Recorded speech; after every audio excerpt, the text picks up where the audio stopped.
નાયબ મુખ્યમંત્રી હર્ષ સંઘવી સતત બીજા દિવસે મેદાનમાં ભારે વરસાદથી અસરગ્રસ્ત ખાડીપુર પીડિતોની વહેલી સવારથી મુલાકાત.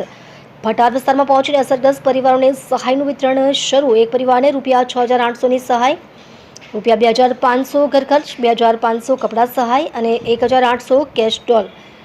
નાયબ મુખ્યમંત્રી તંત્ર સાથે રહીને રાહત કામગીરીની સમીક્ષા કરી રહ્યા છે. ભટાર વિસ્તારમાં આજે 2,000 અસરગ્રસ્ત લોકોને મળશે સહાય. પૂર પીડિતો સુધી મદદ પહોંચાડવા તંત્ર એક્શન મોડમાં.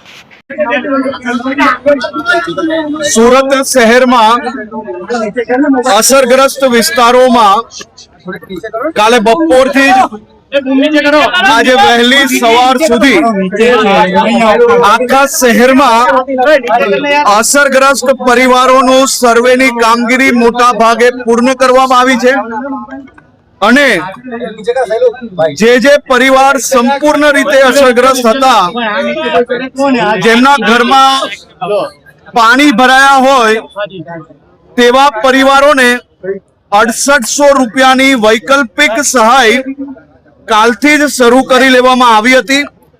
આજે તો સુરત શહેરમાં 250 થી વધારે ટીમો એ આ કામગીરી કરી રહી છે.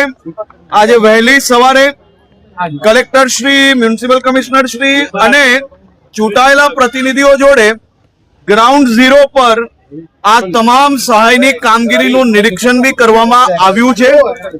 આજે મોડી રાત સુધી મોટા ભાગના વિસ્તારોમાં અને કાલે સાંજ સુધી સંપૂર્ણ સુરતમાં જે કોઈ ઘરોમાં પાણી આવ્યું હોય તે ઘરોમાં પરિવાર દીઠ ₹6800 અને જે કાચા મકાનો હોય કે વસ્તી હોય અને જ્યાં પહેલા માલે પાણી ના પહોંચ્યું હોય પણ એ લોકો કામે ના જઈ શક્યા હોય એવા પરિવારને ઘર દીઠ ₹1800 સહાય ચાલુ કરી લેવામાં આવી છે. હું હમણાં આઝાદનગર ભટાર વિસ્તારમાં છું, જ્યાં 1900 થી વધારે પરિવારના સર્વે થઈ ગયા છે અને આ બધી જ સહાય આપવાની કામગીરી ચાલુ કરી લેવામાં આવી છે અને સાથે સાથે સ્વાસ્થ્યની બી ઘરે ઘરે જઈને તપાસ કરવામાં આવી રહી છે. કે આ મકાન માલિકો છે અને ભાડુઆત છે, તો ભાડુઆતને કેવી રીતના ચૂકવણી કરવામાં આવશે? કારણ કે મકાન માલિકો જો સામાન્ય રીતે જે મકાન જેના નામે હોય તેને જ આપણે સહાય આપી શકતા હોઈએ છીએ, પણ માનવતાના ધોરણે આપણે આમાં ઘણું ડોક્યુમેન્ટેશન નથી કર્યું અને માત્ર એક જ પ્રૂફના આધારે બી લોકોને તાત્કાલિક મદદ મળી રહે તે માટે આ વ્યવસ્થાઓ મજબૂતાઈથી આપણે નીચે સુધી પહોંચાડવામાં પ્રયાસ કર્યો છે.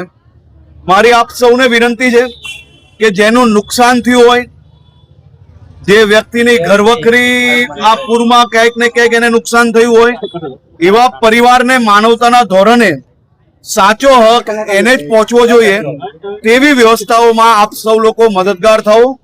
આ સુરતની ધરતી છે, કોઈ પોતાનું બીજાને આપી લે એવી આ ધરતી છે.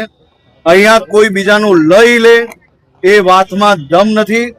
આ માનવતાની ધરતી છે, આ દયાળુઓની ધરતી છે અને આ દાનવીરોની ધરતી છે. અહીંયા તમામ લોકોને એનો હક પહોંચે તેવી વ્યવસ્થાઓ કરવામાં આવી રહી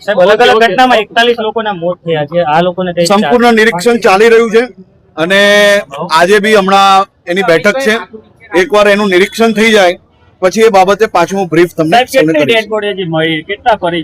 હમણાં બપોરે જયારે એનું નિરીક્ષણ છે અને એનું રિવ્યુ બેઠક છે એના પછી હું તમને એક્ઝેક્ટ એની માહિતી આપું છું. હમણાં હું સહાય કામગીરીમાં કાલથી આવીને જ સીધો લાગેલો છું અને એ કામગીરી બી આખો રિવ્યુ, ફ્લડમાં ક્યાંથી પાણી આવ્યું, કોઈ બી ભૂલ થઈ છે, જો ભૂલ થઈ છે તો એની પર શું એક્શન લેવા, એ બધી જ વસ્તુઓ બી કરવામાં આવશે અને કમ્પ્લીટ કડક પગલાં એની અંદર બી લેવામાં આવશે. પરંતુ હજી એ રિવ્યુ બપોરે થશે તે પછી હું આપ સૌને એની માહિતી આપીશ.